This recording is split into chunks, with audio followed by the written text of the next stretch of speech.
Hey there, I'm Keshin, ATA Batch 1 Abridged student. Today I prepared a series of questions to interview someone special. Come, let's go and meet him. Alright Cap, this will be a rapid fire round with some fun questions. Okay. Alright Cap, and you only have 5 seconds to give your answers. Alright. And I'll keep going. Hi, sure. okay, let's give it No stress, no stress. Okay. Let's say we finish this interview and you walk out of the door and you see that you won a 10 million ringgit lottery. What would you do? Keshin, let's call all our batchmates and let's have fun. Alright. How would you convince someone to do something that they didn't want to do? We don't convince, we influence, we inspire.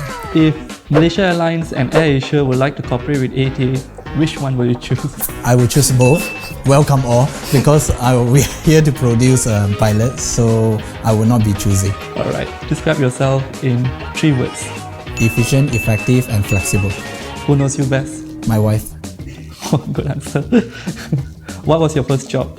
Assistant flying instructor. If you describe yourself as an animal, which would it be? Dragon, because I'm born in the dragon year and I know how to fly. How did you get interested in aviation? When I'm a kid, when my mums and dad bring me to travel and I see the pilot is always walking with the pilot bag and they looks cool, no, Keshin? Yeah. Yeah, that's where it draw my attention towards it, and that's why I want to become a pilot one day. Alright, if you could change one thing about yourself, what would it be? Like you, muscular.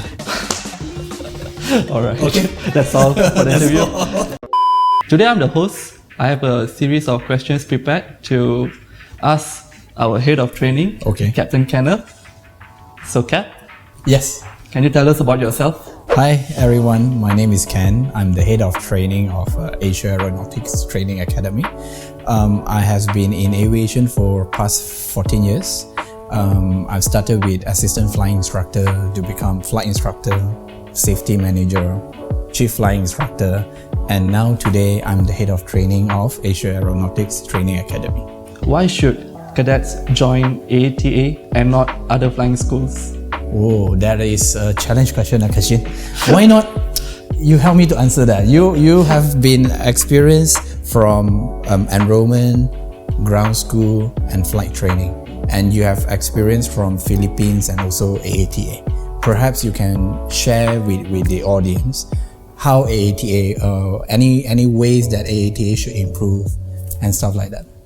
The reason I joined ATA, first of all, is that they had an available slot for me as compared to all the other flying schools, and then they seemed very interested to have me to be part of their school.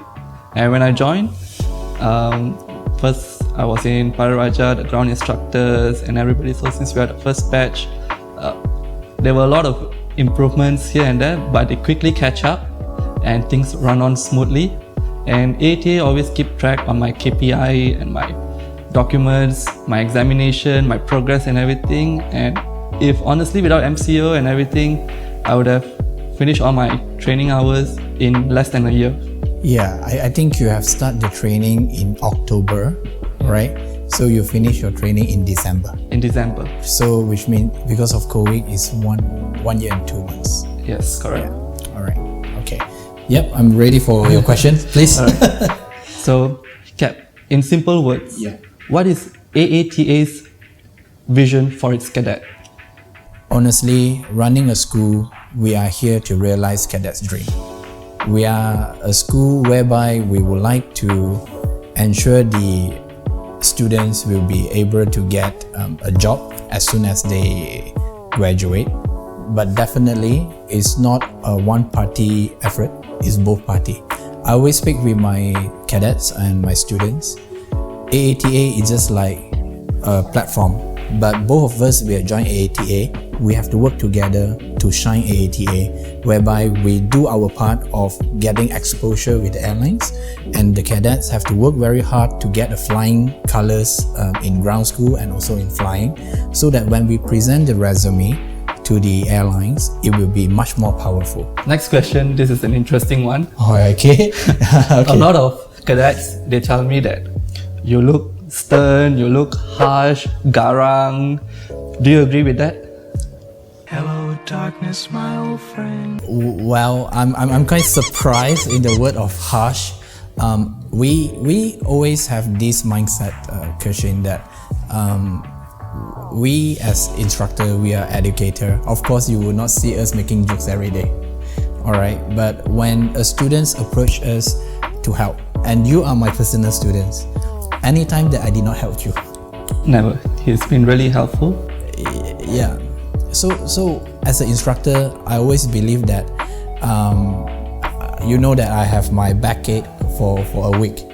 You know, every day I'm not too worried about my work, but I'm more worried about your progress. What are the 3 main traits to become a pilot? I always stress on 3 things: skill, knowledge, but the most important thing is the attitude. So always be humble, always check twice, and always think about it. You as in other people's shoe, what would you do? It's not on your perspective, but on other perspective, so that you will be able to understand the other party. You will be able to excel quicker compared to others. I agree with you. Yeah. So Cap, can you tell me which flying schools are your competitors? To be honest, I don't look at other flying school as a competitors. My biggest competitors is ourselves, which is AATA itself. We are not here like thanks to Keshin. Keshin was mentioning we are newly started. Of course, there are some things that we have our weakness, but we listen to our cadets, we listen to the authorities, we listen from our stakeholders, so that when any times that we are able to change, we will make the quick change and we improve.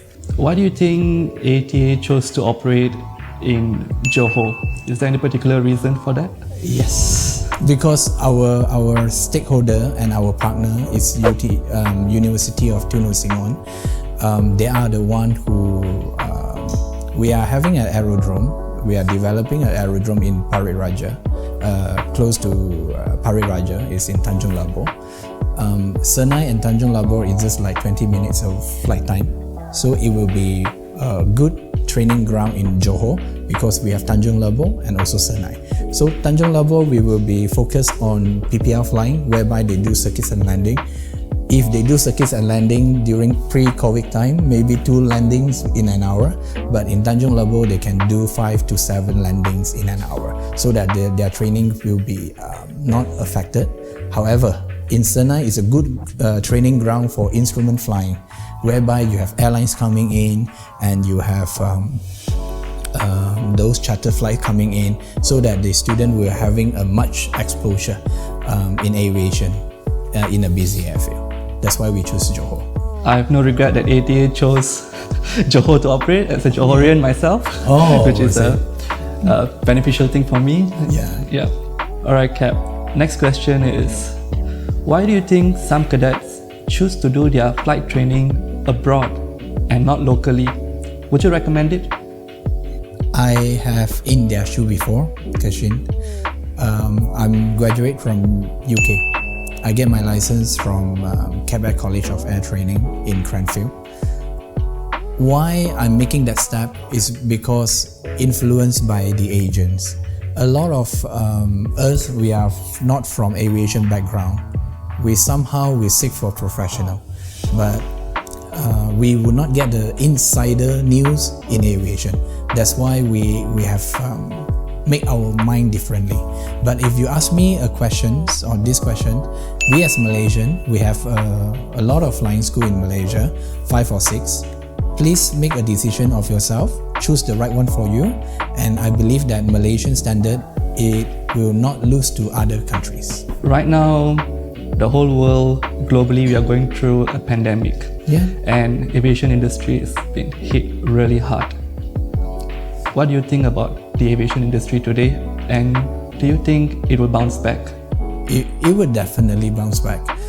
It's a matter of time. But we have looked into researchers like IATA. They have come up with the comments that 2022, that will be short haul is reactivating.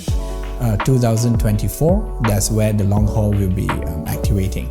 So as an aviator, as a member is aviation industry, we have to be resilient, we have to stay positive, and we have to be strong. Whatever opportunity out there, as long as you can get in touch in aviations, we will do it. Alright, do not be choosy on any work, like you can become a flight instructor. There are plenty of flying school is opening soon. If there's opportunity, why not? Like recently, we have your batchmate, Clement, have joined us as a flight safety officer, so that he is able to stay intact with aviation.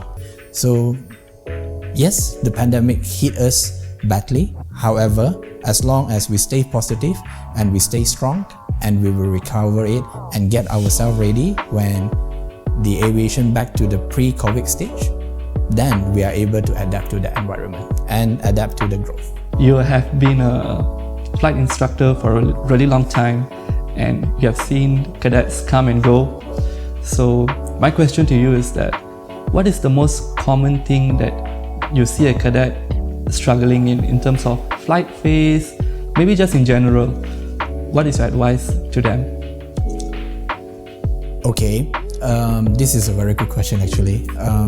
The students, they would tend to unfamiliar with the situations and the atmosphere. When you're inside the cockpit and you're inside the classroom, it's two different things. So what my advice is, you have to stay calm, alright? But whenever you have any questions, don't hesitate to ask your instructor and listen out to your instructor. Whenever the instructor is demonstrating an exercise, please stay focused. If you don't see what the instructor explained to you, ask the instructor to re-show. In learning stage, there is no stupid questions. Just ask, and this will allow you and instructor open up the horizon and achieve the flight objective. Alright, Kat. Thank you for your time today and the opportunity for you to sit here and answer all of our questions, and we hope that aviation industry will bounce back again. Definitely. Thanks a lot, Keshin, and the time.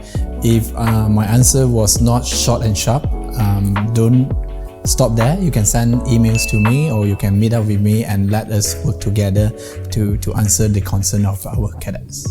Alright, once again, thank you so much for your time as well. So thank you everyone for watching the video. Don't forget to like and subscribe. See you all in the next video. See ya. To ask our head of training, Okay. Captain Kenneth. So Kat, tell us about yourself. Oh. Wait, my hand in my pocket, or don't forget to like and subscribe ATA. Should be better.